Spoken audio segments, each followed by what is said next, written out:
Tone Deaf is the journey of a musical theater nerd, bringing musicals into the life of their musically challenged spouse. The reactions to the musicals are real and mostly unedited. This show is rated explicit for mature content and strong language. Now sit back, relax, and have a laugh. You're listening to Tone Deaf.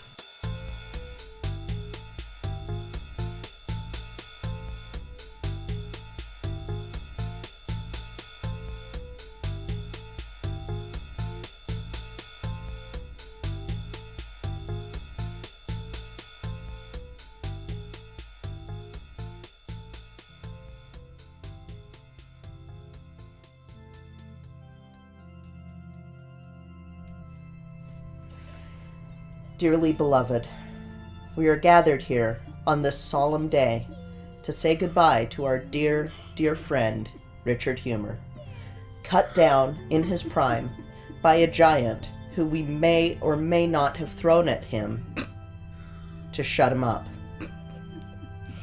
Born in 1969, he was dedicated to his craft and his work, and in the end, he went down doing what he loved. He was strong and firm, but at the same time, his love would flow over all of us. When others would go limp in the face of danger, our friend stood erect. Warren, we will miss his laughter and his larger-than-life personality, for even though he didn't have much in the way of girth, he knew how to do what he could with what he had. We will miss those spurts of joy that he gave us. Even though, before his last moments, he said he had a bone to pick with Warren, we know that he still loved his work here on Tone Deaf dearly. He was always the first to come to our recordings, and even though he never spoke until his final show, he was always there, a winking eye over our shoulder.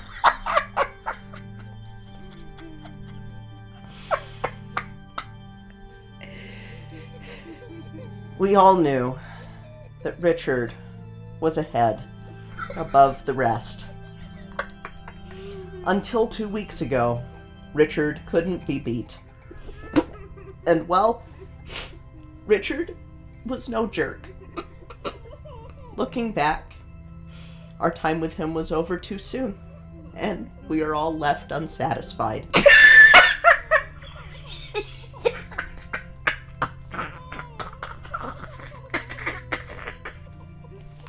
Richard is survived by his partner, Peter Johnson, his sons, Richard Jr., Pee-wee, and Little Peter, and his cock, Choky Chicken.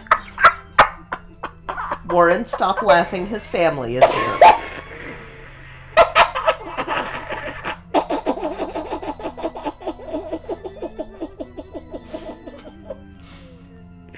Are you okay? I'm deeply sorry. We will honor the throbbing ache he left in our hearts by continuing to review musicals while thrusting his unique brand into every review of musical theater.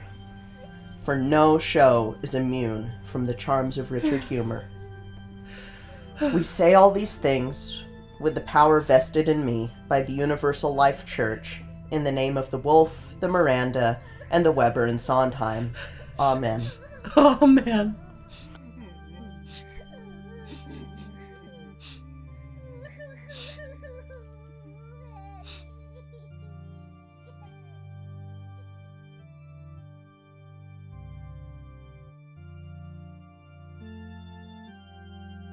And with that legally required eulogy over with, we now welcome you all to this very solemn episode of Tone Deaf, a theater nerd's guide for their musically challenged spouse. I'm Kay, a musical theater nerd, and very, very sorry. And I'm Warren. I'm musically challenged. And? Also very, very sorry. So, today is our second episode about Flower Drum Song, and this week we're covering the 2002 revival, and we're going to be watching a production done by a high school, which, as we've said many times on the show, a lot of the best productions are done by high schools. 'Tis true. So, I wanted us to watch both versions, and I really wanted us to use Flower Drum Songs, which is a book by David H. Lewis that talks about the production history of both versions. But that version would have taken us months to get and also cost $40, and so I decided not to go with that one. Instead, I purchased the actual book of Flower Drum Song that has a foreword by both C.Y. Lee and David Hwang, who wrote the revival. And I highly recommend it to people who are interested in this story, or in C.Y. Lee, or the complicatedness of this show, because it's really good. The snippets that you were reading me, I thought were really interesting. Yeah, I haven't finished the book yet, because I finally... Because we got it last night. Yeah, we got it last night, and so when I was trying to sit down to read it, I was really easily distracted because I was trying to finish up things for this episode. But as a reminder, Flower Drum Song, the musical, was based on Flower Drum Song, the novel, by C.Y. Lee, who was a Chinese immigrant. The book focuses more on the patriarch of the Hwang family, while the musical focuses on the eldest son and his romantic escapades. The book deals more with generational issues in immigrant families, while the musical focuses more on being showy, silly, and not handling the issues faced by undocumented immigrants in a very good way. Other than 100 million meh-ricles, the musical is, it's more like 100 million meh-ricles. So, one of the reasons that I highly recommend reading this book is for the forewords, and also Lee's writing. But Hwang has the introduction of the book, and he talks about his own complicated views of the story and how important it is, because it was basically the first mainstream Chinese-American novel, and it was the first one to be a bestseller, like, nationwide. So that's a big deal. Yeah, but it's basically left out of the Asian American literary canon, even though it's the first major Chinese American novel. I wonder why. Well, so he talks about it a little bit in his book, or in the foreword to this book. He says that it was, in his words, the omission was deliberate, I believe, resulting from two realities of that period.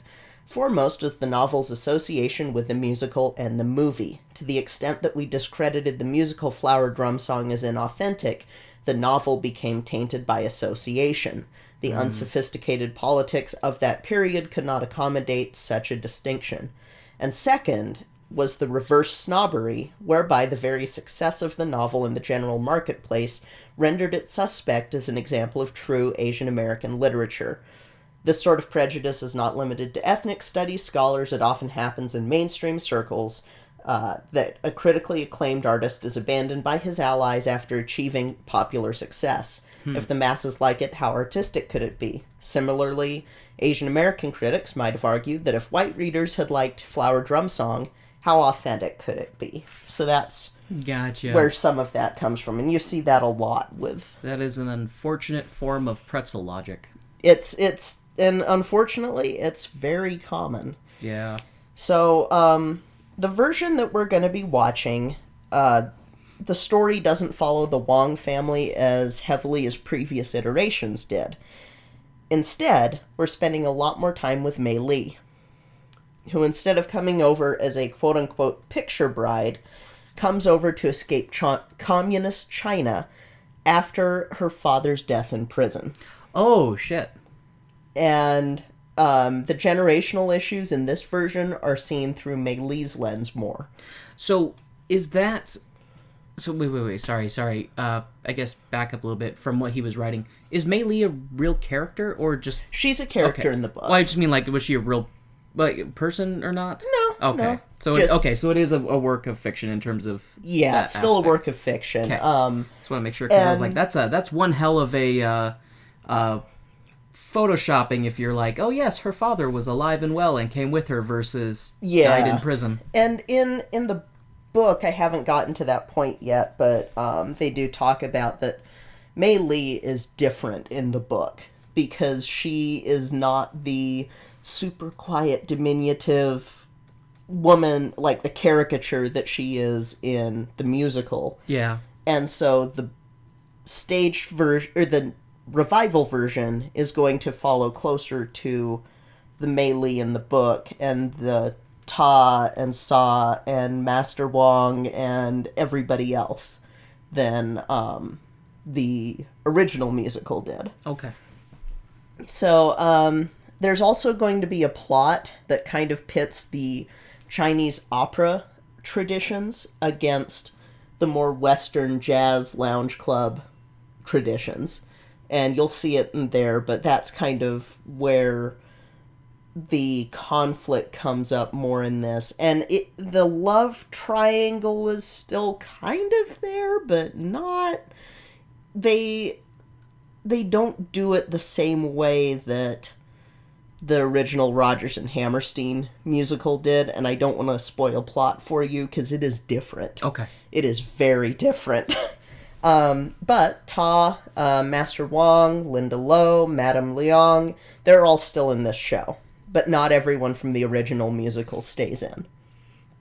What about Sammy Fong? You'll see. Your face just lit up as you turned to me. Like, You'll oh, see. Boy. Okay. It's different. And they actually took out the song The Other Generation, and they put the song My Best Love back in the musical from the original Boston tryouts. So the Boston tryouts, as we talked about last week, was when they were revising the show constantly, and they had to do a revise before doing a revival. And so that song was brought back in. Another song, The Next Time It Happens, was brought in from the non-memorable Rodgers and Hammerstein musical Pipe Dream. The non-memorable. Yeah, and that one was put in place of The Other Generation, and we'll get to what happened to that song in a sec. And then 100 Million Miracles is reprised a lot more, and it's really good, at least from what I heard from the album, which I was listening to at work and sending you messages going, I'm getting chills, this is so much better. That's what I was doing, but that's what Kay sounds over like. I am. Yep. So, like I said last week, this revival only ran for 169 performances from October 17th, 2002 to March 16th, 2003 on Broadway. Before that point, he had workshopped it in LA in 2000, but it didn't make enough money to move to Broadway right away. And I'm not going into the same detail that I did last week just because I don't want to rehash how the revival was revived, basically. But basically, Hwang had seen King and I and decided he wanted to revive Flower Drum Song, and he also talks about it in the foreword to Flower Drum Song. Again, I'm going to keep pitching the book, because it's one of those things where I didn't know about Flower Drum Song when I was going through A, theater, and B, my ethnic studies classes, trying to see where I was going in college. And so, I don't know, I recommend it so far. I'm really enjoying it. And let's see. But yeah, so he proposed doing that, and then the folks that held the rights to the Rodgers and Hammerstein musicals allowed him to do a revival, and C.Y. Lee signed off on the script. And this revival, the stipulation was that lyrics couldn't be changed, but everything else could. And so that's what he does with this, and it still works. He manages to make some of the songs that we were like, about watching the old Rodgers and Hammerstein version into something a bit more interesting. Cool. So, in LA, it was workshopped, but it didn't make enough money to move to Broadway. So they did an extended run, and this was the workshop run, trying to get investors, but they couldn't get these investors. So they do an extended run in LA in 2001, and it had amazing reviews. It regularly sold out, and it was an all-Asian cast. Nice. And this cast included Filipina actress Lea Salonga. You said that with the hope that I know who she is. You will recognize her as the singing voice of our mutual childhood cartoon crush, Jasmine, as well as my other childhood cartoon crush, Mulan. Whoa, so it was the same singer? Same voice actress, Wow. yes. For both of them. Yes. She is friggin' amazing. So, the show gained enough money and attention to be allowed a Broadway run, and then, in revisions, a song became a casualty, and the next time it happens got the axe, because if it's not good enough for one of Rodgers and Hammerstein's least memorable musicals, yeah. And then it went to Broadway, and as we talked about last week, things didn't go well. It was panned by critics, people didn't really... Yeah. That sucks. Which... I haven't watched the full one that we're going to be seeing because I wanted to try and see it with as fresh of eyes as possible. But listening to the soundtrack, I'm just going, come on, folks, just give this one a chance. Oh, you know. I'll be more willing to watch like this. I don't know if this will sound horrible or not, but I'm more willing to watch revivals or stories in general that are done by someone of the actual group that the show is about. No, that makes more sense. I mean, that generally makes more sense. Because there's the deeper sense of genuineness to it, because it's somebody who actually is part of that community and has a different perspective than, say, old rich white man. Yeah, like if they did a... I'm trying to think of which shows that A, you would recognize, and B... Well, anyway, I'm getting off topic, and I don't want to try to get off topic with this. But, yeah, it bothers me when people are more fawning over... And granted, it was in the past that people were fawning over Flower Drum Song, and that critics were enjoying the old version, but I feel like the new one has more depth, at least from listening to it.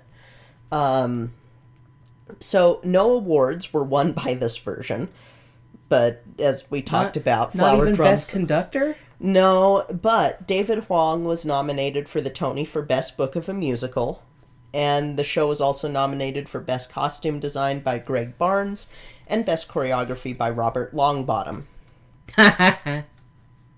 Yep. Fat ass. God damn it. His name's Robert Longbottom. Mm-hmm. So Dick Fat Ass. Bob.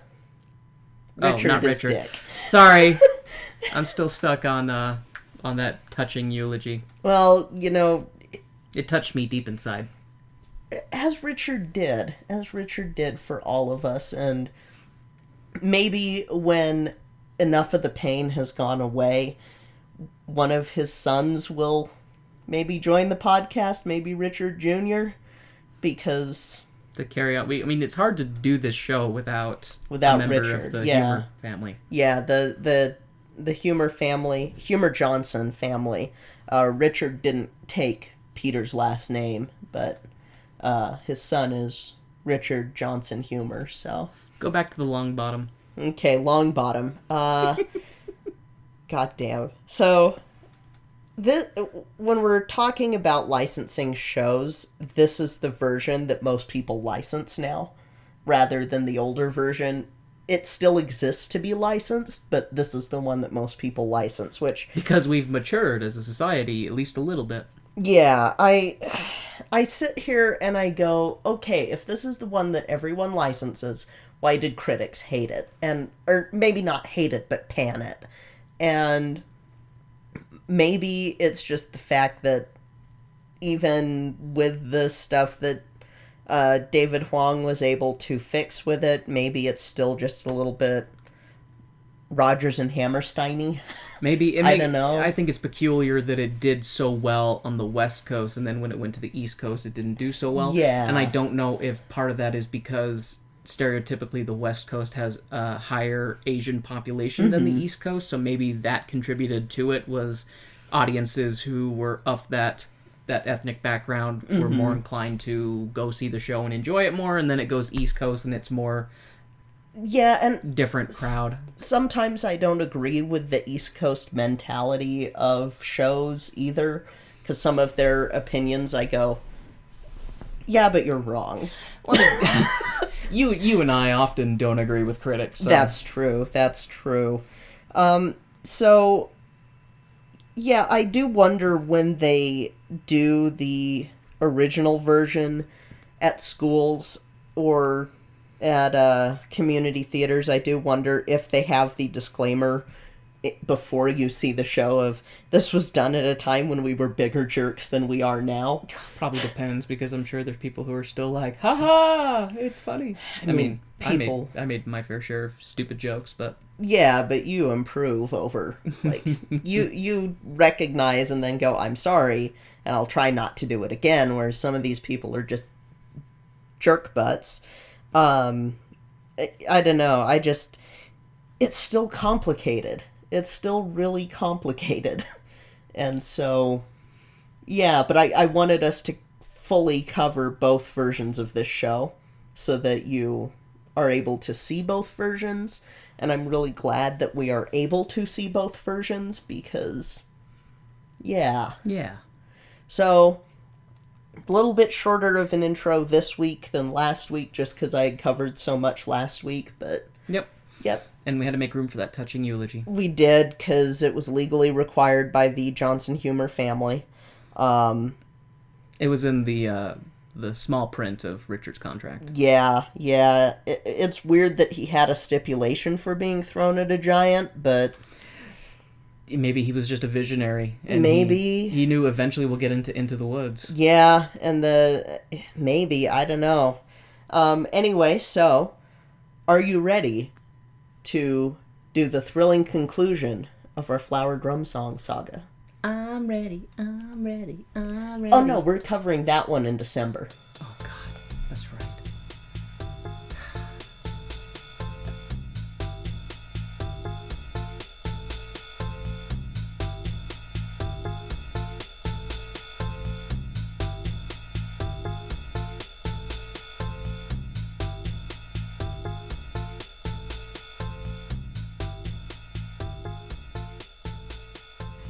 Hi folks, we wanted to take a quick moment to thank our Patreon sponsors. Thank you to our stage crew sponsors, Jasmine Wu and Reagan, and our producer circle sponsor, Bianucci. Thank you so much for your continued support of our show. We truly appreciate it. Now, let's hear a word from one of our favorite shows, History on Blast. Hello, and welcome to History on Blast. I'm Hillary, and I'll be your host as we call out history. Every other week, we'll be putting a different person, place, time, or event on blast for the shit that they pulled.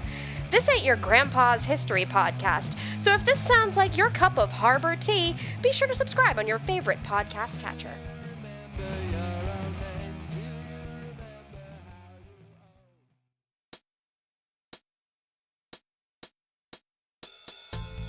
Hello! Warren here with an exciting announcement for all of our lovely listeners in the Chicago area. Grays Lake Central High School Theater is proud to present Kay's absolute favorite show, Godspell. But when, Warren? I hear you asking inside my brain cage. Friday, November 22nd through Sunday, November 24th, in this, the year of our Lord, 2019. Tickets are only $10 for the general public. For location and times, please check the web link in our episode description. And now, back to our show.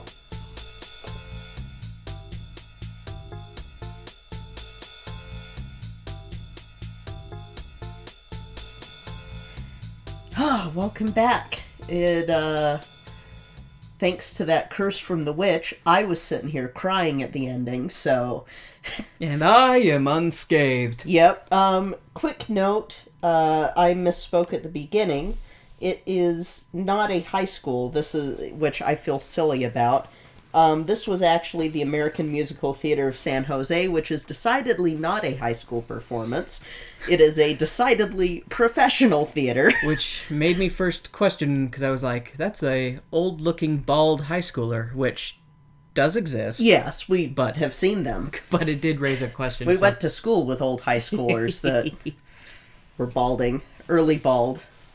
I went to college with someone going gray early, so... I did too. Yeah. Well, high school. But anyway. So that's a change. And also, I wanted to do a thank you because we crossed 29K. Or 2,900. So, not 29K. That would be amazing. 29K, I'm going to get naked and dance in the streets. But... He is, and so maybe we shouldn't do that as a goal. I didn't say when. I'll just do it at like 2 a.m. when everybody's asleep. That's fine. We'll do that because I don't want to share you with anyone else. And I'm going to wait till it's warmer because right now... Yeah, right now it would just... those external organs would become internal ones. Yeah, so... so thank you guys. That was a fun thing to see, so... This version was really good. Oh my gosh. It breaks my heart that this version didn't do well when it initially went to Broadway, because it's so much better. Broadway missed out. It's so much better. And I kind of go back to my previous thought that it could have had to do with there being a larger Asian community on the West Coast versus the East Coast, and that played into it somehow. But regardless, this version was really, really good. Yeah. I have to give props to the what studio was it again? The American Musical Theater of San Jose. Yes, the American Musical Theater of San Jose. Everybody in it did a marvelous job. And props to David Hwang for fixing that show, because it needed fixing. It definitely needed fixing. It was a spectacle, and it was a joy to watch and a joy to listen to, and I was just incredibly impressed with the set design and everything, all of the very authentic looking Chinese structures and especially costumes and everything like that. Okay, anyway, let's get into this. So, Flower Drum Song, the 2002 revival. We start this musical, as expected, with a drum in the dark, and a woman, who I assume is Mei-Li, singing about how children continue to grow and rivers continue to flow, and those are just 2 of 100 million miracles. And those who do not agree are those who do not see? Wait, and those who do not... Okay, ha ha ha. Yes, because the way Mei-Li is doing it, in the beginning she's talking about that her father used to say that children always grow and rivers always flow, and that plays into the 100 million miracles, and those who do not see those 100 million miracles are those who do not see in general. So those who do not agree are those who do not see.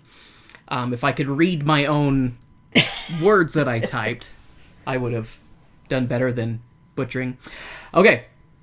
We watch Mei-Li on stage with her father being dragged away and killed by a bunch of Chinese communists doing the Nazi walk and carrying a banner of Mao. Good times, good times. After Mei-Li's father is dragged away and killed off-screen, Mei-Li is, well, he's not killed off-screen. They basically, crowd around him, and that's when he's killed. You don't see them kill him, but it's when he's dragged away, it's implied.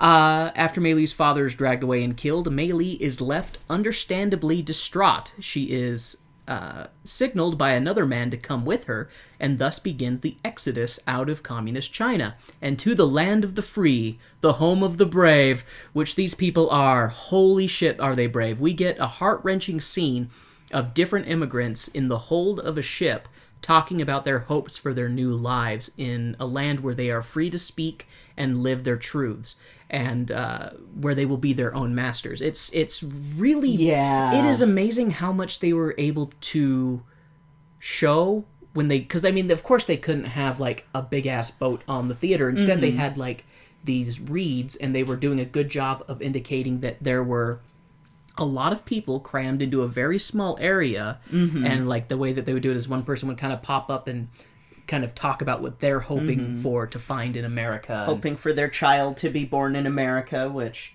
is important later. Yeah. So I just realized something. The guy that signals Mei Li to like come with him after her father's taken away, is that Chow? I think so. Okay, it was because we only see him briefly, and then I'm gonna just say that that's Chow because that makes sense canonically. It does make sense canonically, and you'll all know who Chow is later. Yeah, because the video wasn't perfect, so it was hard.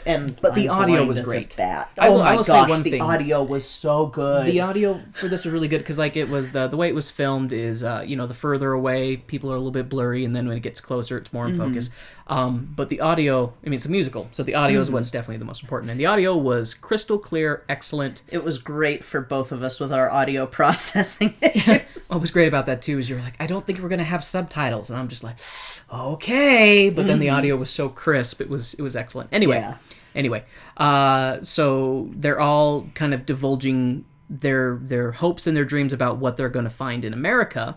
This concludes the intro with the immigrants arriving to California and being grateful that they are part of 100 million miracles happening every day. The whole opening scene is done really, really well. Yeah. Because it starts with the whole 100 million miracles with simple things like children growing and rivers flowing, and then goes into these people trying to flee an oppressive land to come to America to start a new life, and the struggles and the trials that they go through trying to cross the Pacific in less than humane conditions, and then arriving in America only to be kind of spit upon by the people already there. One of the things, to go back to the book, I highly recommend it because they do talk about some of the historical context of what's going on at the time.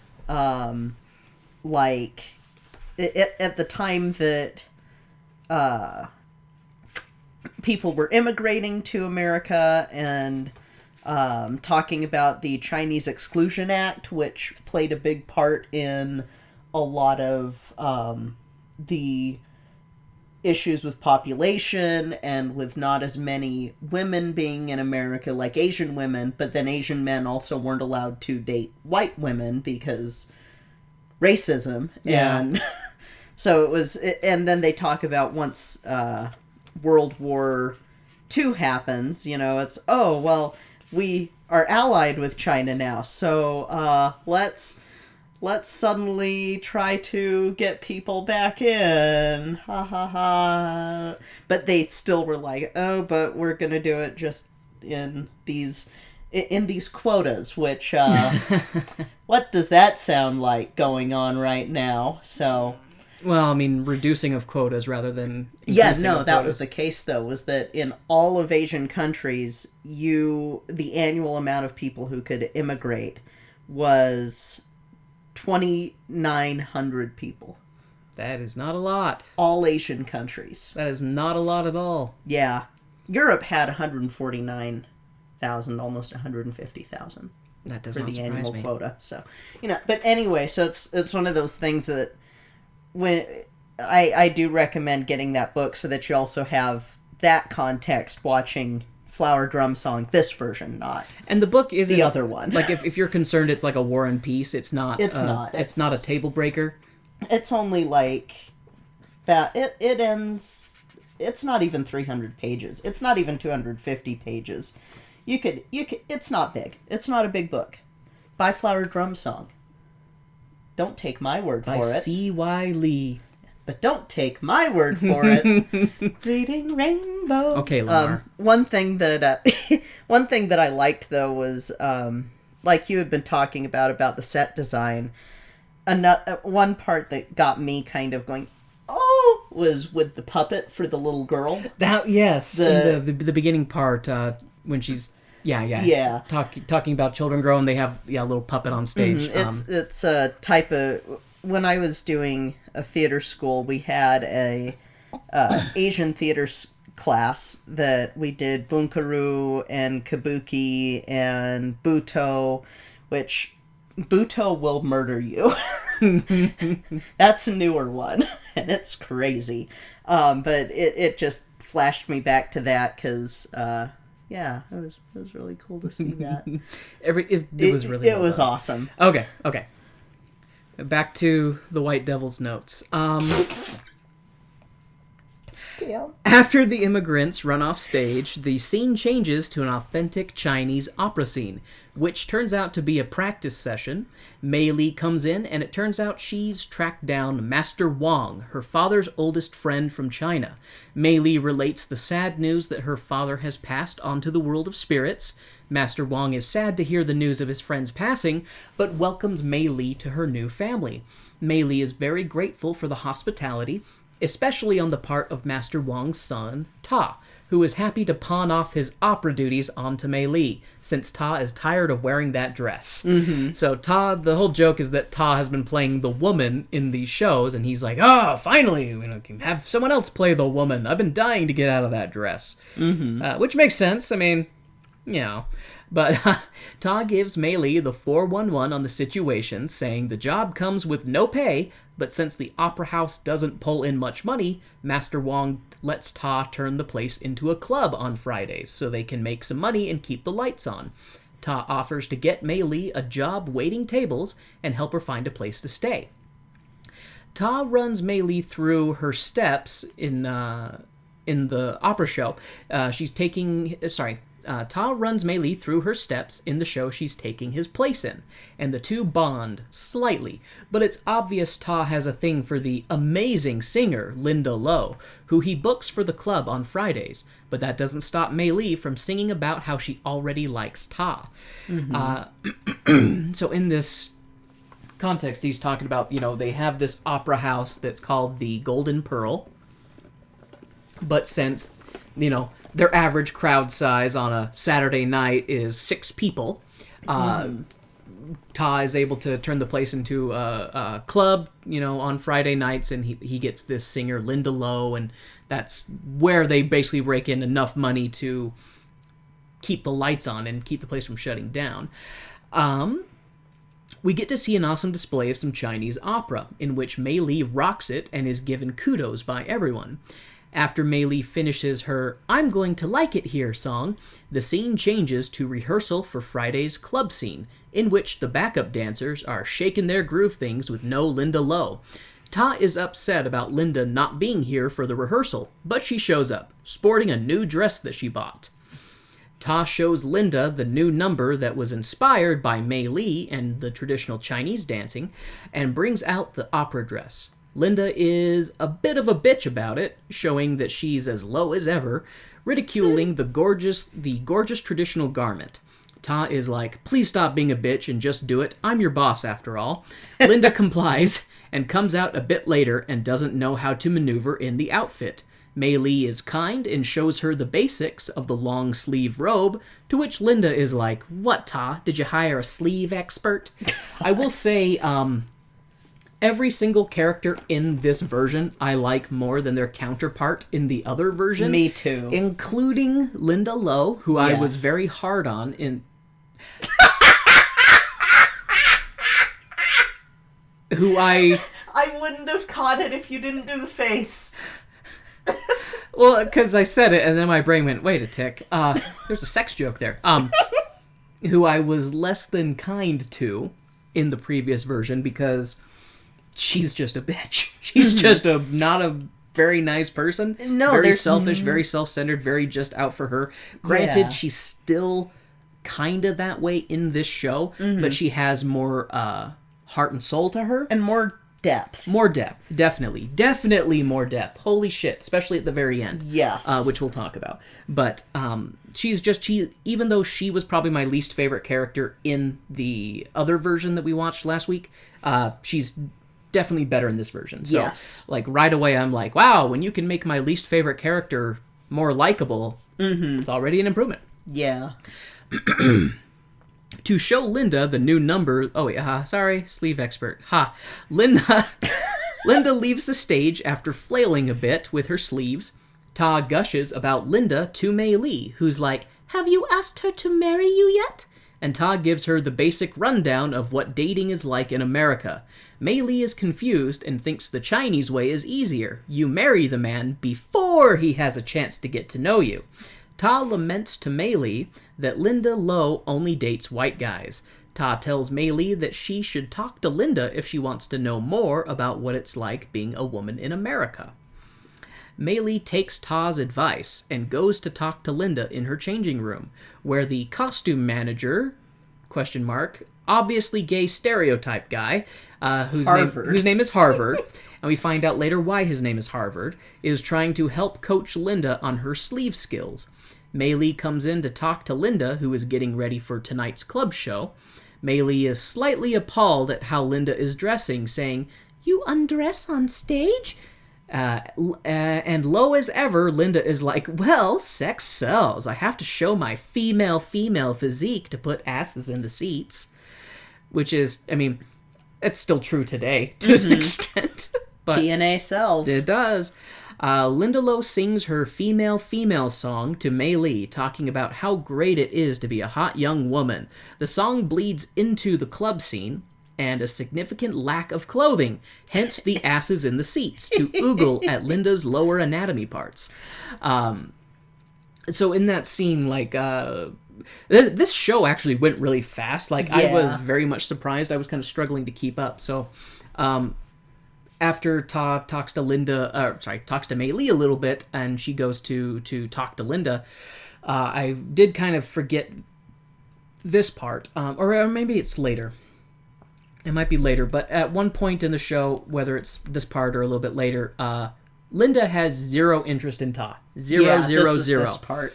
And she can tell that Mei-li thinks as she's talking about Ta, "Oh, he's so nice and tall," and she's like, "Oh, well, you like him." And she tries to kind of hatch this plan with Mei-li, like, if you can get Ta to fall in love with you, that'll get him off my back. And so she's like coaching Mei-li on things to do and kind of how to act a little bit to try and attract a man in America. And that's what the I enjoy being a girl becomes in this. Yes. Rather than it being a dumb Broadway acid trip, it's like, it's hey, all of the songs are handled so much better in this version, and they fit the mood, they fit the general theme of the show better. Like just in general, as a whole. One thing with Linda's scene with Mei-li was, it was interesting. This version, they go into that Linda was the name she chose. That she wasn't always Linda. She was Lo-li, and I can't remember the last name. Yeah, it was something Li. It was like Lo Li Ming or something like that. And she kept getting teased that it was Lo-li. Yeah, they're calling her Lo-li. Yeah, and so she changes her name and changes her identity to fit in, and it's like, each character you're seeing different slices of what this experience is, trying to deal with being in America. Whether or not they, like, just how much they stay rooted in their ancestry versus how much they acclimate to America. And there's so much more depth in this show. But yeah, that is really good. That's one of the parts that actually made me like Linda more. Even though she's kind of a tot. Like, but she does talk about she didn't like being teased, that her name sounded lowly, and she's like, tells Mei-li that in America, you can choose who you want to be. You can remake yourself. You get to decide what you want to do. And so the whole female thing is done more of as an empowerment song. It's supposed to be more of a female empowerment, even though she's basically saying we're only empowered by the fact that men want to fuck us. It's one of those things where Hwang had to still use those lyrics, but at least he was able to make it work. He did a much better job than Rogers and people Hammerstein. who wrote it in the first place. Wait. So the Chinese guy does a better job of telling a story about Chinese immigrants than the older white guys? Right? Like that? Isn't that just wild? Like, galaxy brain. God. So after the after the half-naked dancing scene of the female-female song, Mei-li was very impressed by the glitz and glamour of the nightclub scene, and asks Ta, was that really inspired by me? To which Ta replies, of course, except for the taking off the clothes part. What? Taking off clothes? Master Hwang exclaims as he comes marching into the stage in a partial opera outfit. He's not happy about the sex appeal of the show, calling it disgusting. Ta tells his old man that he's just jealous, because Ta's show gets an applause, and Papa Hwang's opera does not. Papa Hwang is like, well, all it takes to get an applause from Americans is taking the clothes off a woman, to which... touche. I mean, even to this day, that's still a viable marketing strategy, so... Mm-hmm. Ta tries to tell Papa Hwang that time changes, and it's not scandalous to have half-naked women on stage dancing. Mei-li tries to defend Ta's club scene by telling Papa Hwang that back in China, when her father first put women in shows, Papa Hwang defended him, telling the traditionalists, times change and so must we. To which Papa Hwang exclaims, times have changed too much! And he pulls the plug on Ta's TNA Friday nights. Ta is very upset about it, likely because it's the only reason Lo Linda comes around anyways. Mei-li tries to cheer up Ta by showing him her flower drum, and telling him about how her father imparted words of wisdom by turning this begging drum into a dreaming drum, and to play your dreams, for the more you dream, the more miracles you'll see. Mei-li tries to teach Ta some of the Flower Boat Maiden, first singing to him and then having him sing to her. Mei-li then breaks into dance and Ta joins her, treating the audience to some lovely traditional Chinese dancing. They do a cool thing in this scene by having two actors behind Mei-li and Ta, but in full opera garb, mimicking the same steps. So it's a really dynamic scene. Like, I really like the way they did it, because the dancing is a little bit more slow and fluid, so I'm sure it's easier to kind of have two sets of dancers do the same thing to make it look like... Because, like, the way they're trying to do it is, you know, Ta and Mei-li don't have the garb on, they're just dancing in regular clothes, and then kind of shadowy behind them, but still illuminated so that you can see, are, you know, two people in the full garb doing what would be presented to an audience. Yeah. And it just was very visually appealing. So it was a good one. Ta and Mei-li continue singing the Flower Boat Maiden to each other, and Ta is overcome by the passion of the moment and kisses Mei-li. He apologizes to her for kissing her, and Mei-li is like, bitch, don't apologize. Because she was like, I shouldn't have done that. And she's like, I could not disagree more. And I can't remember specifically what he says about that. He was just like, I'm sorry, I don't know what came over me, kind of thing. But, okay, after that happens, we get to see our first look at Madame Liang, who is very different in this version. In the last version, she was Master Wang's sister-in-law, so the sister of his wife, so sister-in-law. In this version, she's not related to anybody. She is a talent agent. And we see her as she busts onto the scene to be like, I'm Linda Lowe's new manager, and I'm here to take over the nightclub and make us all rich. Yep. Papa Hwang is like, Ta, get this obnoxious woman out of here. Ta tries, but is wowed by Liang, who is like, this place is great. Your ideas are great, Ta, and Linda is great. This is going to be great. But Papa Hwang is not having any of it. Ta explains to Liang and Papa Hwang, Ta explains to Liang that Papa Hwang is a traditionalist. Liang tries to melt Wang's icy heart by saying she's trying to improve the image of the Chinese in America, because what Americans think of when they think of China is opium dens, questionable cuts of meat, and other such things. Papa Hwang is offended, calling it lies against the great culture of China. Liang is like, well, duh, but we have to wow Americans to change their minds. Papa Hwang is like, okay, you get one show.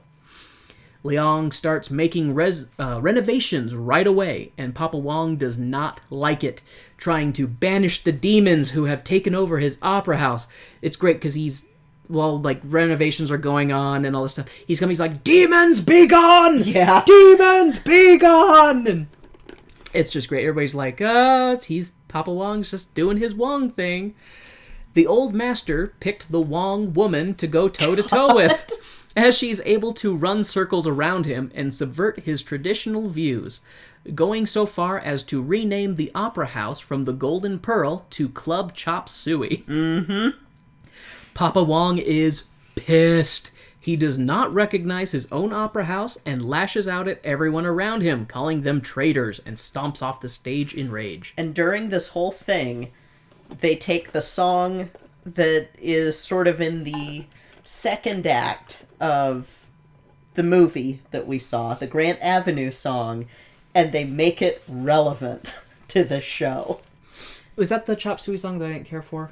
That was the that's parade. The one... God, that was so...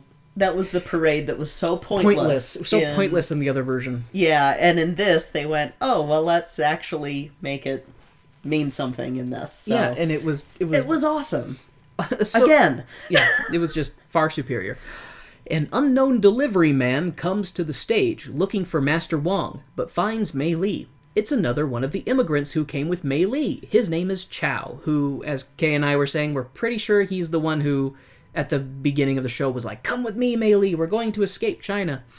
And Chow obviously has a thing for Mei Li, and even asks her out on a date. Mei Li is like, I don't know, I'm kind of have a thing for Ta, but we'll see. Speaking of Ta Devil, Ta comes out, yelling at Chow for how long the delivery took. Chow is like, bitch, you best check yourself before I wreck you. Mei Li is like, it's okay, Chow is cool. Ta tries to tip Chow, saying, no hard feelings. Chow tosses it back at Ta with the quip, no hard feelings, and then asks Mei Li to think about his offer. It's a really good exchange between the two of them, because he's delivering fortune cookies, and I can't remember, like, Ta says something about, like, oh, we expected those cookies an hour ago, what took you so long? And he's like, they had to come all the way from China, or something like that. Yeah.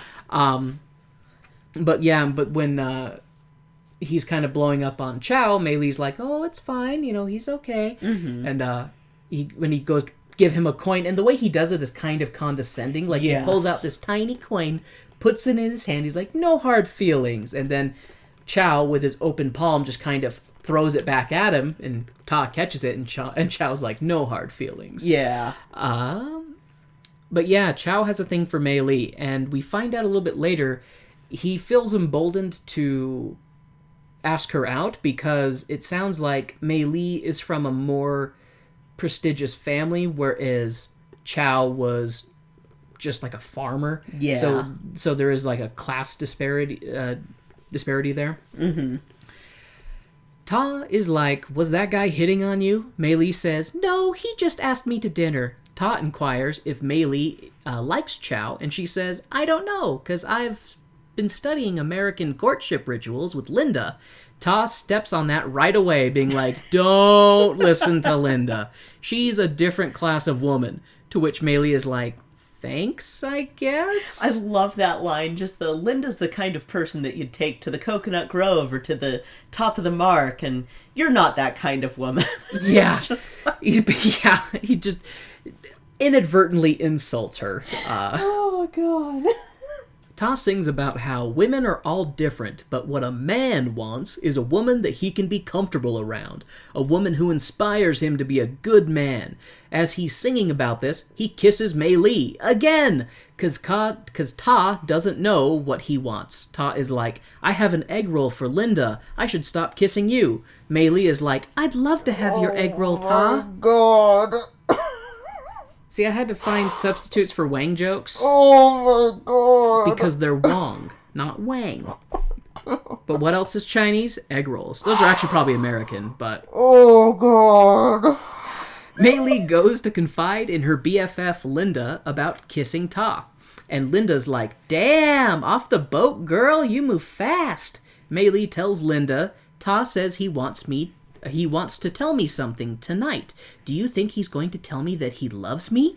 Linda is like, well, let's sweeten that bait, and has the other dancing girls dress Mei Li up in one of Linda's pink dresses, all the while complimenting Mei Li on her body and saying that she should show it off more.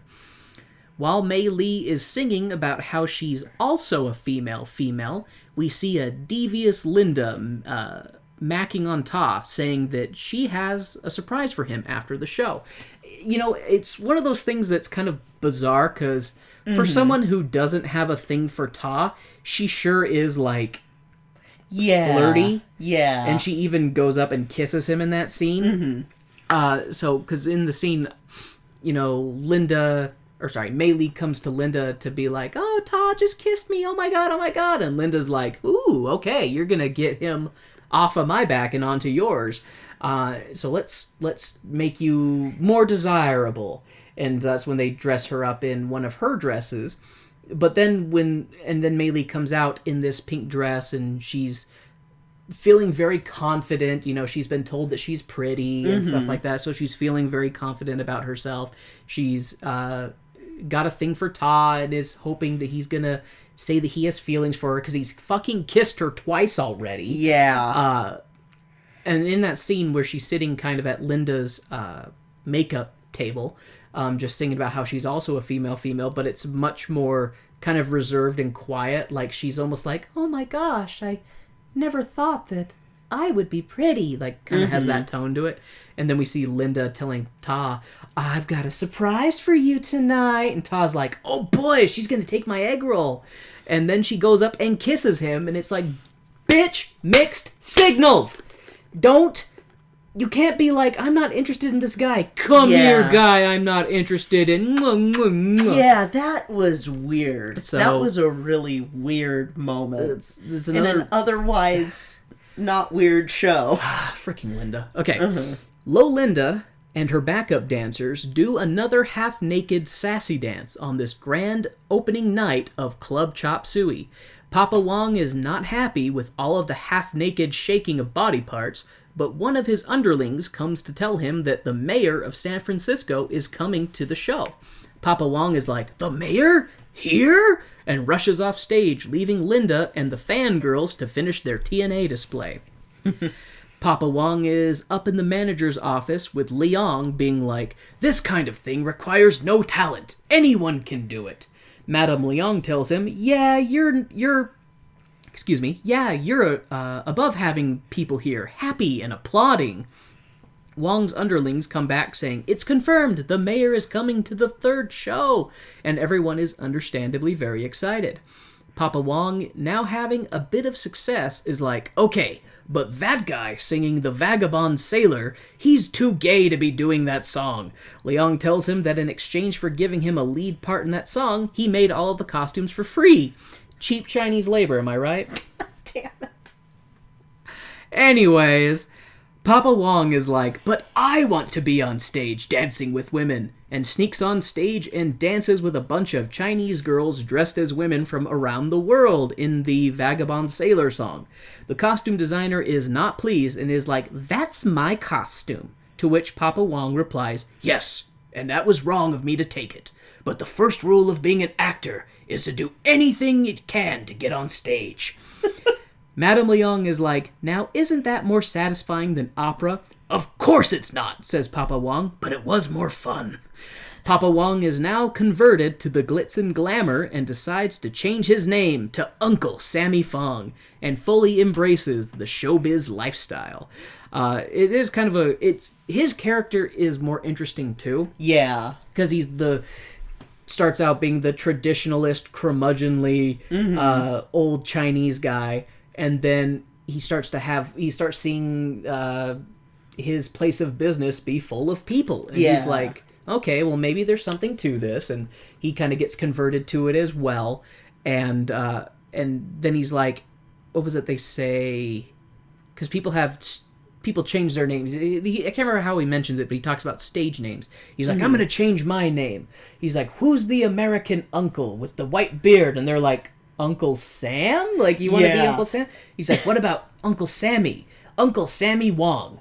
Sammy Fong! He's like, I will be Uncle Sammy Fong. And that's where Sammy Fong is in this. Yep, so rather than being kind of a wannabe gangster sleazy nightclub owner, he is the curmudgeonly old man and father of the Who is father of Ta. Who's the ultimate theater dad. Yeah, he really is the ultimate theater dad. I mean, because that was his thing that he did in China was opera, and then immigrated to America to do opera for Western audiences who don't have the same appreciation for it. I don't know if there's a male version of a Mama Rose, but there needs to be one. Mama Rose? We'll get to it later. I realized you've never seen that show. What show is it? It's... You can at least tell me the name, just so I know. Well, the name is the name is a slur. Oh. Yeah. Well, shit. But eventually we'll have to cover it, because musical theater. Well, fuck me. Yeah. Fuck me with an egg roll. Ta is excited about the success and goes to see Linda and see what her big surprise is. Turns out it was the dolled-up Mei Li and not Linda's low parts like Ta was hoping for. Ta freaks out and calls Mei Li a consolation prize, but doesn't catch his tongue before he hurts Mei Li's feelings. Ta attempts to go after Mei Li as she rushes off to fix the mess that he's made, but is stopped by Uncle Sammy Fong and Madame Liang, who are happy about being invited to dinner by an American actor. And since Sammy has not heard of him, they must be very famous. Ta decides that he'll have to smooth things over with Mei Li later, and goes with his father, Madame Liang, and Linda to the waiting crowd. So, in that scene, because Ta shows up and he's like, the new show was a big success, Linda. Where's that surprise you have for me? And that's when she's like, right here. It's like, oh, do you want to go to the Coconut Grove? Oh, that's right. To the top of the mark? And she's like, basically like, right idea, wrong girl. Yeah, right idea, wrong girl. And she's trying to be like, look, I've turned this off-the-boat Chinese girl into an American woman. Now you can take her out and leave me the fuck alone. And Ta is just... He's a real douchebag in that scene, because he's like, oh, you just think you can put her in one of your old dresses and... Give her as a consolation prize. And it's... I feel so bad for Mei Li in that, because she's just super excited. She thinks that, Ta's going to take her on a date and things are going to be all romantic. Instead, she gets kicked in the heart. Yeah. So Mei Li sneaks away from the club, deciding that this was the wrong place for her, and she'll start over somewhere else. The curtain falls, and Act 1 is over. Act 2 opens up with Chop Suey song and a new popular Chop Suey club. The Uncle Sammy serenades the crowd with his Chinese delicacies, women, and gives some innuendos. Basically, in that song, he's implying that Chinese cuisine is delicious like these women. Like, it's kind of hard to put into words, because you have these women in like these Chinese takeout box costumes. Yes. And then they have like lights on the inside of the costumes that come on, but it's right where like their breasts and vagina would be inside of the boxes. So it's like implying, open up and dine, pig and like, open up and eat your fill, something like that. Other sex jokes. Eat something. Eat something. Like an egg roll. Sammy is in the office with Liang talking about all the money that they're making and how nothing buys the respect of the white man like a little green. Ta is like, Dad, don't you think you're going a little far? But Uncle Sammy, dressing up like Uncle Sam, is like, what do you mean? I have this great idea for a Confucius bit where I make Chinese jokes. And in an odd invert of the previous scene, Ta would like the club to be a little more authentic, and Papa Wong Sammy Fong is like, but we're successful. Isn't this what you wanted? Ta bails on the conversation, and Linda Lowe laments that her agent has kept her doing these shows instead of helping her reach Hollywood. In a previous scene, after the agent signs Linda and is talking about making all the changes to the club, she's basically like, I'll get you to Hollywood. Like, you're going to be famous. You're going to be big, kind of thing. But because of the success of the show at the Club Suey, the agent hasn't really done much, because why would she? There's this cash cow here. Let's keep milking it. Oh my God. Sammy Fong is so funny in this scene, though, because he has he has just full on gone into, I've abandoned any desire to do my traditional Chinese opera, which I've trained in my entire life, and instead I'm just going to make sexual innuendo songs to scantily clad women and dress up like a Chinese Uncle Sam. Mm-hmm. And it's, yeah. And he does a couple Confucius jokes. One of them was, 2 Wongs don't make a right. 2 Wongs don't make a white. A white. Oh. Yes. 2 Wongs don't make a white. That's better. That's even better. I mean, it's still, Yeah. It's the kind of stupid-ass joke I would make, but... Oh, man. So, Ta is dancing in the dark after he, leaves his father's office, and he's, like, upset that the club has gone the way that it has. He's dancing in the dark, reliving his opera dance training, and his uncle is like, if only your dad had not made you wear a dress. Ta confides that he is worried that this place is becoming a Chinese minstrel show, and Ta's Uncle Chin tells him that he should be proud of himself for enabling his father to make a mockery of their tradition and culture for the purpose of profit. You know what this reminded me of a little bit was Bamboozled, except it ends happier than Bamboozled. Yeah, I haven't seen Bamboozled. We'll watch it someday and you'll be mad. Oh boy. Papa Wong is being more like his... Uncle Chin tells Ta that Papa Wong is being more like his old spunky self, but with less of his good taste. Mm-hmm. And he has a great thing he's talking about. You should be proud, because Ta's lamenting about how the way the club has gone, and his dad isn't the guy he was before, and his Uncle Chin is like, you should be proud of yourself. I mean... You've gotten your dad to pull the stick out of his ass and subvert all of his values for the sake of money. It's like, that's no easy feat. Yeah.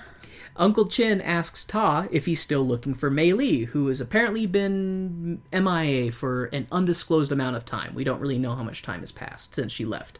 And Ta is like, yeah, but I don't know what I'd say if I did find her. Chin sings about how he met his wife and that he had to have bad relationships before he found his one. Ta thinks that Mei Li might be his one, and Uncle Chin lets it slip that Mei Li is working at the fortune cookie shop, and Ta rushes off to hopefully make amends for his fuck-uppery from the previous act. In that scene, because I'm trying to, like I was saying before, this show actually moves at a pretty decent clip, so it was, my notes are a little bit incomplete as I was trying to write stuff down, but in that scene, Ta is talking to Chin, and they're arguing about love, and he says, oh, you don't know what you're talking about, Chin, like, you've only been married to the same woman for forever, and he's like, yeah, fuck me, right? What do I know about love if I've only been with one woman?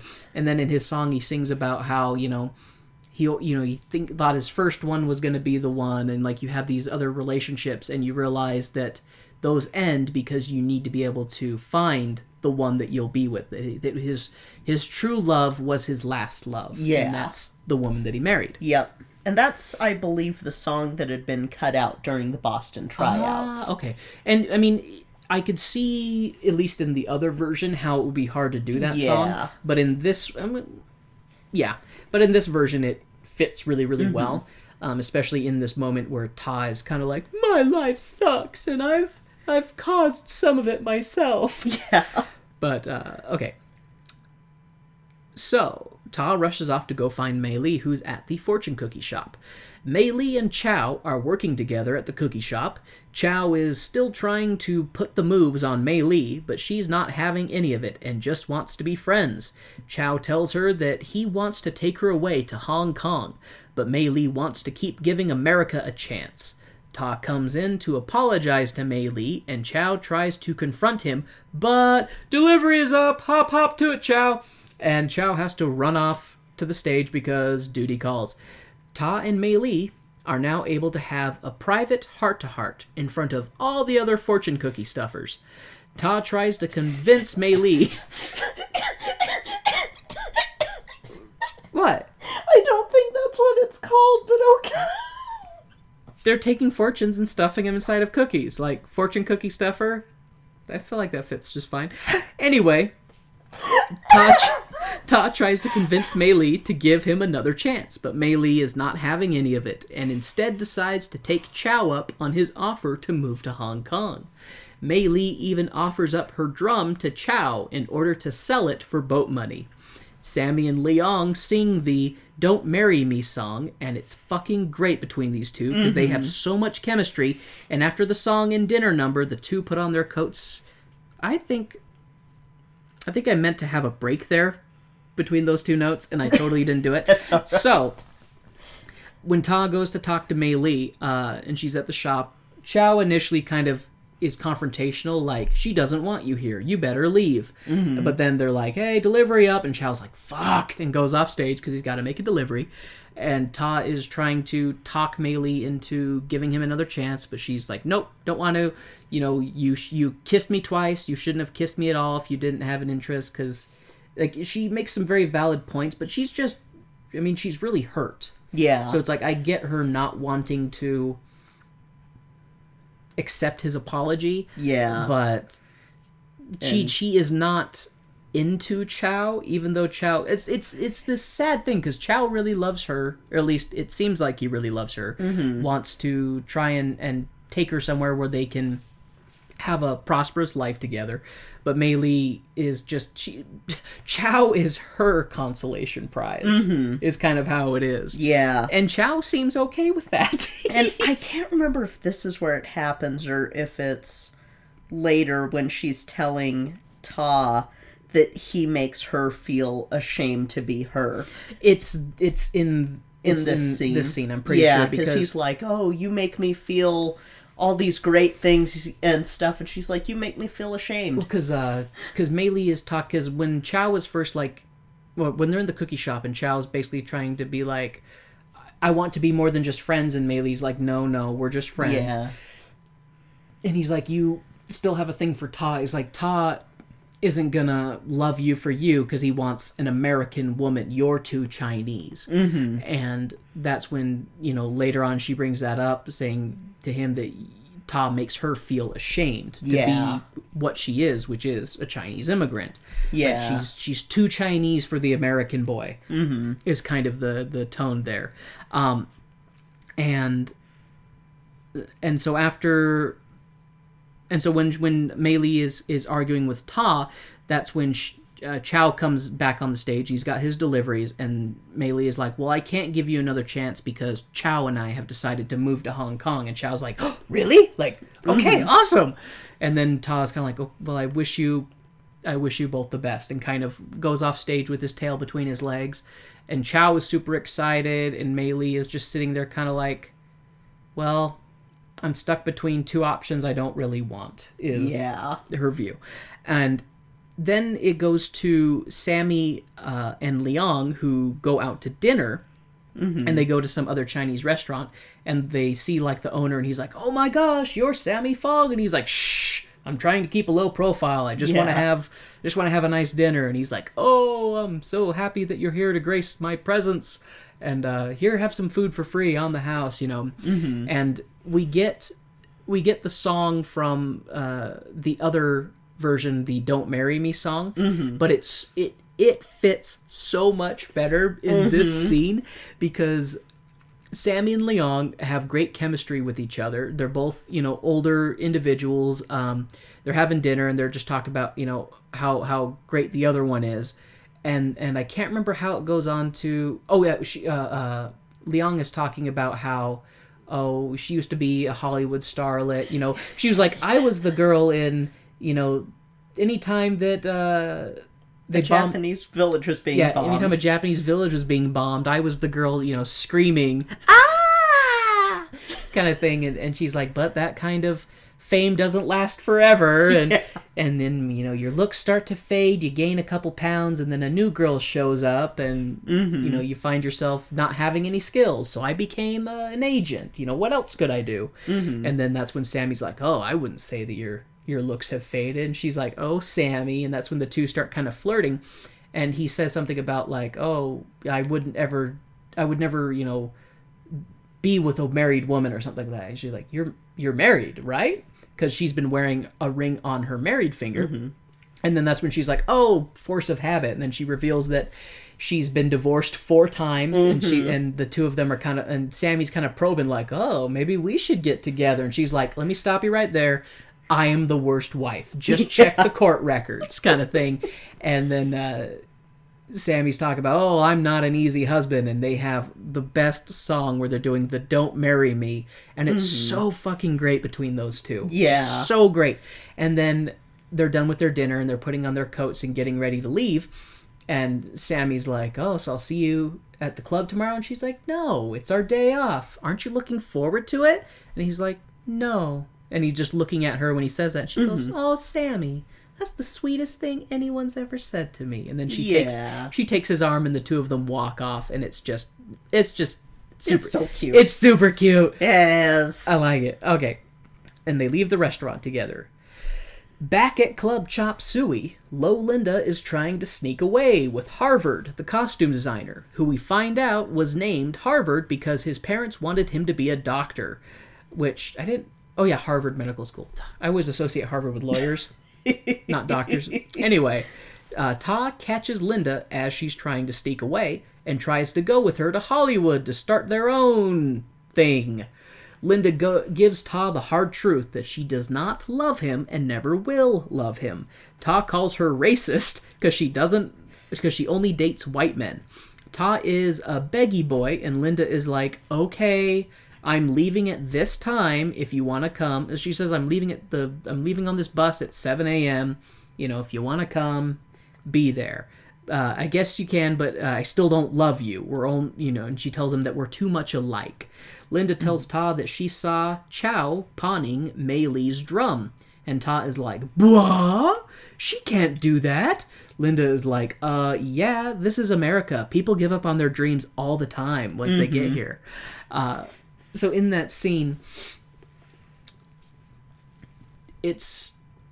this is the scene that you're talking about that really gave Linda, like, you get depth with her when she talks about what her Chinese name was and how she changed her name to Linda Lo because she wanted to remake herself in America. But then she talks about why she doesn't date Chinese men. She's like, she likes to date white men because she feels more accepted. She's like, if I'm out with a white guy, no one ever tells me to go back where you came from, kind of thing. And oh god, it's such a powerful scene between the two of them because Ta is like, why don't you like me? It's because I'm Chinese, isn't it? And kind of thing. It's just a really good scene. You get that very accurate and entirely factual thing. That's like, because I mean, that is just so goddamn true. Even to this day, you get people who are like, go back to where you came from. And it's like, bitch, fuck you. How long has your family been in this country? It's like 4 generations at the most? Eat shit. Yeah. So, that scene was like a punch in the heart right there. Yeah, but it gives a lot of depth into Linda because she wants so much to be an American girl. She so much wants to assimilate into the culture. She really doesn't care at all for her Chinese heritage. Like she's like, I would throw it out if I could, but I can't. Yeah. It's why this version is so much better is because it shows every viewpoint that you could, or maybe not every viewpoint, but it shows more viewpoints than just the superficial stuff that the movie did that doesn't even touch on anything, really. You know what my favorite thing about this version versus the other one is?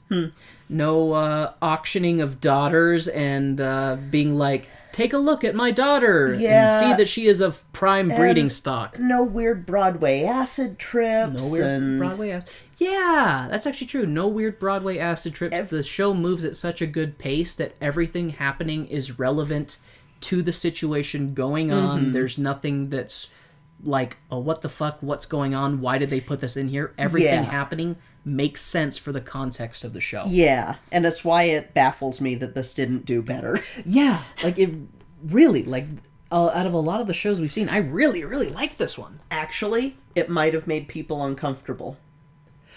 That's probably the truth. Because that's what generally happens, is if it makes people uncomfortable, specifically white people, then Yeah, it's not going to do well. you're absolutely right. It's like, oh, don't bring up the dark periods of our history. Everything is perfect. There's never been anything wrong ever. We've never been mean to anybody ever in our lives. Exactly. So, but in that scene, when Ta is basically begging Linda to take him with her to Hollywood, it's really pathetic, on Ta's part, pining, like, just begging to accompany a woman who doesn't love him somewhere. It's just like, dude, man up, like, a little bit. But I can't remember how it comes into being talked about, but Linda, when Ta is, like, saying, oh, I'll go with you, and then I can't remember how she brings it up, but she basically says that Mei-Li's drum was sold. I don't remember if she says that she actually did see Chow She selling doesn't say that she saw Chow selling it, and I think it was because of Ta basically saying, nothing's going right for me. My dad's done this to the club. Mei-Li is gone. You're leaving. You're the last option, basically. And she's like, oh, yeah, I did see Mei-Li's drum hanging at the pawn shop. And that's when he goes, what? That's right. Like, she can't sell her drum. Yeah. It's her dream drum. Mei-Li is on the Boulevard of Broken Dreams, listening to all the different Chinese people who are lamenting about how America has fucked them over. A physicist who is scrubbing floors. A woman who was brought over on a lie. We don't really get much of what she was saying. She's just like, everything that he told me was a lie. He said, come to America, I'll take care of you, but obviously that didn't pan out. Mother who can't take care of her children, which is the one who was talking about she wants her kid to be born in America. Yep. And so like, then oof. she's sending that same baby back to Hong Kong. Yeah. And saying that she'd send for him when she has money. Yeah, that's Oof. Okay. It's very sad. And to top it off, Mei-Li is singing about how she'll never dream again and to look away from her. Chow shows up to be like, what the fuck? I paid a guy good money. Where's the boat? Son of a pig whore. But nicer. Chow sees that Mei-Li is... Son of a pig whore? Chow sees that Mei-Li is sad and is like, I promised to make you happy. Mei-Li is like, then kiss me, you fool. Chow kisses her, but it wasn't that great, because he's in a panic, concerned about the smuggle ship that they're supposed to be boarding, and runs off after the kiss to find their boat. Chow comes back after Mei-Li finishes her song for a real kiss, but Ta shows up to give Mei-Li the drum that Chow pawned, and he begs her to not give up on that piece of her. Mei-Li is like, I thought you were going to Hollywood with Linda. Ta is like, she left at 7. The pawn shop didn't open till 10. And he says that I wish the both of you the best. And then Ta leaves. Chow is like, why didn't you tell me that this drum was so important to you? Mei-Li tells him that if she had, she never would have agreed to leave with him to Hong Kong. The two have a bit of a spat, and Mei-Li decides to stay in America, and Chow leaves to go to Hong Kong. So in that scene, like, Mei-Li's very upset, and when Chow shows up to be like, where is he? Like, oh, I paid good money, where's the boat? And you can tell that Mei-Li, and I think he thinks that Mei-Li is upset about, like, the circumstance. Like, that's the thing, is, like, Chow doesn't know her well enough to know what she's really upset about. Yeah. And it's so funny when he's like, I promise to make you happy. If you want to make me happy, then kiss me. And gives her the kiss, but then he's, like, looking around, so he kind of like, oh, we're, like, it's not, it wasn't a fully passionate romantic kiss. It was like well, if you say so. And then when he's coming back after he found the boat, he's like, now I'm here for a real kiss. But yeah. And so Ta bought her drum back for her. And it is good when he, like, the part where he gives her the drum back and he's saying, like, whatever you do, don't give up on that dream. Mm-hmm. And it apparently spoke enough to her.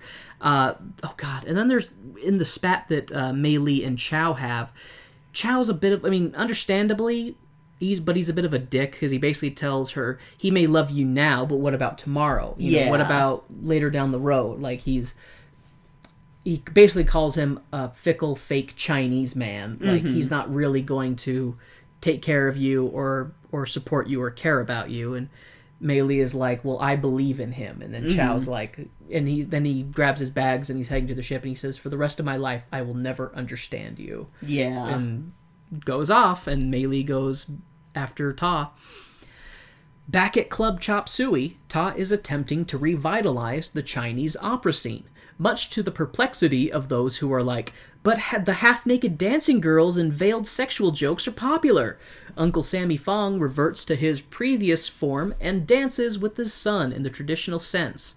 Papa Wong confides in his son that things would have been different if his mother had not died, since she was so amazing and better than him in certain ways. Mei Li comes back, and Papa Wong tells everyone to take the day off and give the two lovebirds some space to talk. And it's actually a really nice scene between Master Fong and Ta. Yeah. Because Ta's, doing the traditional dancing, da-da-da-da-da, and then he yells at the girl that's in the costume dancing with him, being like, you're doing it wrong. And she's like, well, no one in the audience is going to know, kind of thing. She's like flailing her long sleeves in his face. And then Papa Fong comes in. He's basically like, okay, well, I'll dance with you. But I can't remember if he says, that's right. He says, if I would have been the girl, maybe I could have gotten you to do this more instead of making you be the girl. And that's when he's telling him about his mom and like, your mom was such a great person. She, if she hadn't died, this would have been different because, she was better at this than I was. And he's just basically heaping all this praise onto Ta's dead mother. And it's just a really, because the father and son are so confrontational most of the show that it's nice to have them have this moment, this kind of heartwarming moment where they're bringing down their walls and kind of confiding in one another. But then Mei Li shows up, everybody else is kicked off stage, and Ta is happy Mei Li is back and sings about how she makes him feel like a god. Ta and Mei Li have some smoochy time, and the two, in a roundabout way, decide to go steady and date. Mei Li is like, we must talk to my dead father and ask for his blessing. The two of them take a knee and commune with the spirit world. Ta promises that he will be a good man to Mei Li. This scene made me cry. And Mei Li says that Ghost Dad agrees to let him date her. The two seal the supernatural agreement with more smoochy face. So basically, like, because it is a really cute scene, but then, in a roundabout way, like, Ta kisses Mei Li, and then she kisses him back, and she's like, well, if we're dating, like, you need to ask for my father's blessing. Yeah. And so that's when they take a knee and just basically talk to the spirit world, and Ta gives a really good speech just saying, I will take care of her, I will be good to her, I will, and at the end of her long life, she'll be able to say that I was with someone who loved me. Yeah. And she has a good line saying that I feel like my father would be able to let me go because I found somebody who loves me as much as he did. Yeah. And it was really, really touching. And then they seal the supernatural agreement with a kiss. The scene changes to Club Chop Suey's new show scene, which appears to be a combination of traditional Chinese opera and more modern dance style. We get a brief recap of the other people in the show and what they've been up to. Harvard bought his mother a watch to take some of the pressure off of his little brother Rolex. So it seems like his family, they named their children after what they want them to be. Yeah. So it's like, you're Harvard because we want you to go to Harvard. You're Rolex because we want a gold watch. I don't know. But his brother Rolex, Linda Lowe is an actress with bit roles in movies, playing the screaming girl in villages being bombed, just like Liang. And, well, you have to start somewhere, right? Yeah. Papa Wong and Madame Liang got married, and the Wongs agreed to let Ta and Mei Li do opera performances in the club on Mondays, as well as letting them get married there. A reprise of 100 Million Miracles closes out the final scene of the show.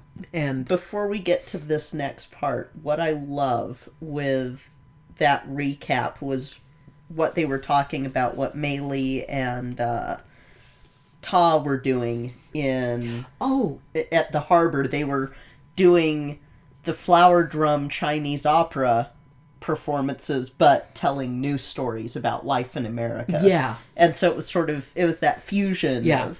It was that fusion of taking the traditional art form but telling new stories with that traditional art form. Yeah. And they were basically doing, like Kay was saying, they were doing that in the harbor, basically begging for money. Yeah. And that's when, because the Hwangs, when they heard about that, they're like, "Well, stop performing in the street. We'll give you one night a week to perform, your fusion style dance numbers at the club." Yeah, and have it be an opera night. The rest of it is just TNA, wall to wall. But then Mei-li and Ta, get married, and they host the ceremony at the opera house. And they do a really, really cool thing in this version where, kind of in the closing part, they're talking about how everybody...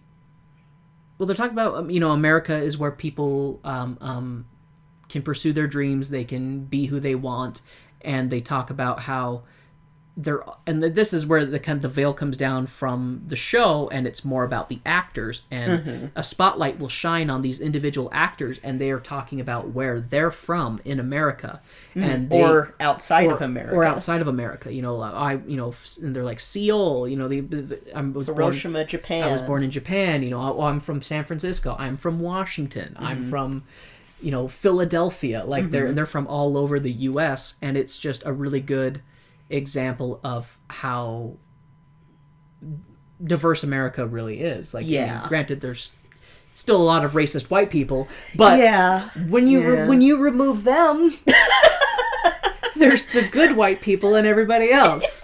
So I almost made a Greenland joke and then decided against it. Greenland? Well, for some reason I thought you were saying Green that's Book. where all of the racists can just in the part of Greenland that no one lives in. Just yeet them out of this fucking country. Just yeet them. Just yeet them. Yeet. No, I imagine like this catapult. No, it's trebuchet, but with a boot on the end, and it just just punting racists. That would be so nice. Oh my gosh! But the show ends in a very, very good way. It ties up the loose ends. It brings everything together. And I like the recap. Oh, what's cool too is Linda Lowe in that part talking about when she got the wedding invitation. She's like, I knew I had to go. Yeah. So it was great that she didn't harbor any resentment towards Ta. Yeah. And it's like, and especially towards women. Then again, there was never any negative feelings between her and Mei-li. Yeah. She mostly was just kind of, in the beginning, she was kind of cynical towards Mei-li, like, oh, you're just some off the boat girl, like you don't know anything. But then, she's nicer to her over the course of the show. Yeah, grows to love her. Grows to be protective of her. Yeah, exactly, grows to be protective of her. And then grows to be, I'm gonna punch Ta in the face over. Yeah. This version was so much better than the other one. Oh my gosh. It was so much better than the other one. Because I'm an idiot, I do miss my Wang jokes. I tried to work in some, because, in memory of Richard. Yeah. Richard would want the egg roll and the Wang jokes. He would. I was channeling my Richard. Maybe we can get his son in at some point. He needs to come of age. Yeah. His balls need to drop, he's... Jesus Christ. I mean, well, you don't... The Richard humor does not flow until the balls have descended.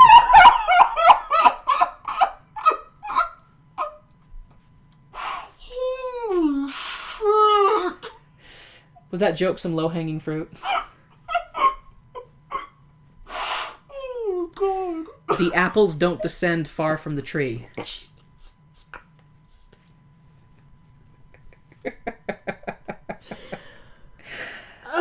My apologies to his family.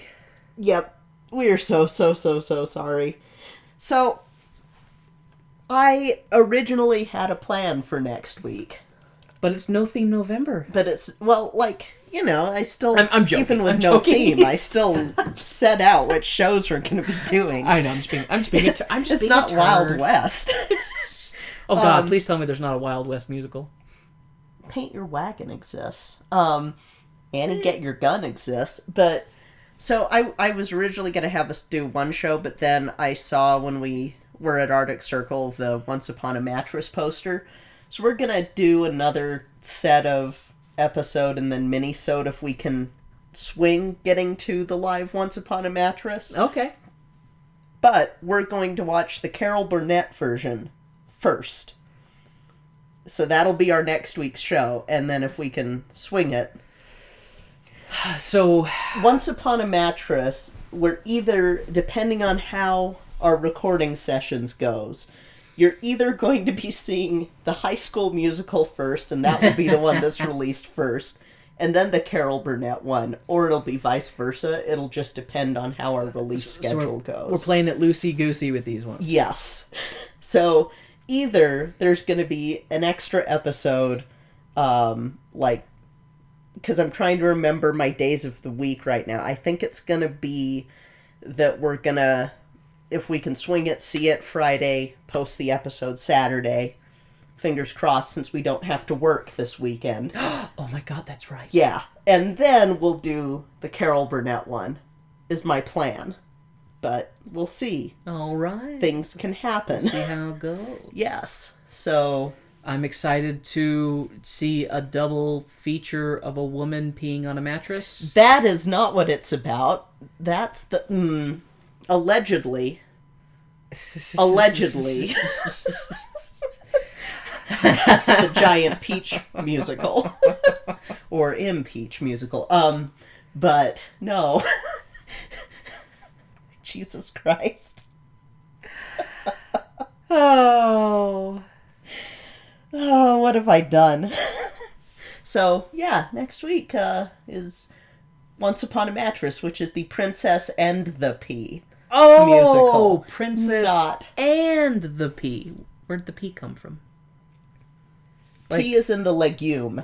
Oh, the tiny green pea. Yes. Not the body's natural mechanism of disposing waste. Correct. Okay, that makes a lot more sense. I was wondering about why a show was so popular about a woman wetting the bed, but actually I'm equally confused. Why is a pee in the bed important? Whoa, Kay gave me a look. Did you never hear that story? The Princess and the Pea? Maybe. This'll be a big first for you then. Maybe. Something to do... I don't know. Something to do with multiple layers of mattresses and a pea somewhere in it. Does she have to find the pea?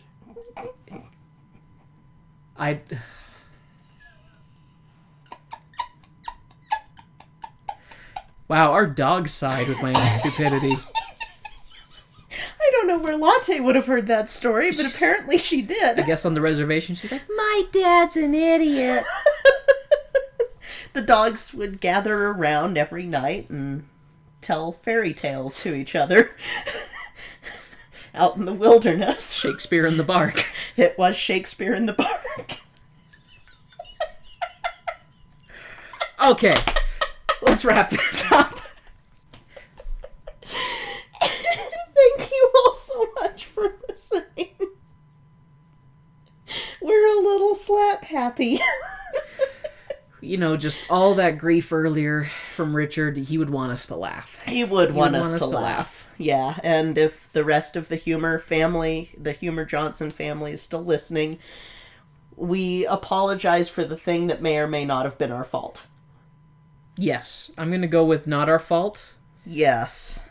Richard signed the contract. He knew the possibilities. He agreed to sign the contract. He agreed to sign the contract. The contract has been signed by Richard in blood, as the prophecy dictated. Yes. So, so that'll be it for this week. I hope everyone enjoyed our Flower Drum Song review and the legally contractual obligated eulogy at the beginning. I know I did. Yes, you did. I may be in some more hot water with the Humor Johnsons. But yeah, so if you like us, feel free to rate and review on iTunes or Podchaser. With Podchaser, you can actually review individual episodes, which is neat because you can't do that with iTunes. Oh, this is true. It's just true. I guess it's Apple Podcasts now. Say that with a little less snark, my dear. Apple Podcasts now. No, I can't. I can't do that without snark. You can also check out our home base hub, which is tonedeafmusical.com. We have our episodes up there, as well as links to our Twitter. Is Instagram up there yet? Not yet. Okay. I keep forgetting to put that one up there. Well, it's Twitter, Facebook, as well as our Gmail if you want to send us any emails. Also, if you want to say hi to us or just come hang out in a really cool community, you can join the Discord that we are a member of. Yep, it's we the have our Cast Junkie Discord server. The Cast Junkie Discord server, as Kay has said. They will have a description in our episode. And we have our own channel there, and we're often off the wall and just talking about whatever. Yep. And you can come join, say hi, you can discover a bunch of podcasts that you didn't know you needed. Because Yep. that community is awesome. And, oh my god, are there so many awesome shows that I'm slowly we're slowly working through still so many. And on our website there's also a link to the Cast Junkie Discord. We also have shirts on there, the Poppin' Pussies and Pies shirts. So we'll probably have a tribute to Richard Humor on there later too. So yes, Richard Humor shirts. We need to immortalize him. Immortalize Richard's head. Yes. Yes. Big, swollen, gorgeous head. So that'll be it for this week. Thank you for listening. I'm Kay. I'm Warren. This has been Tone Deaf.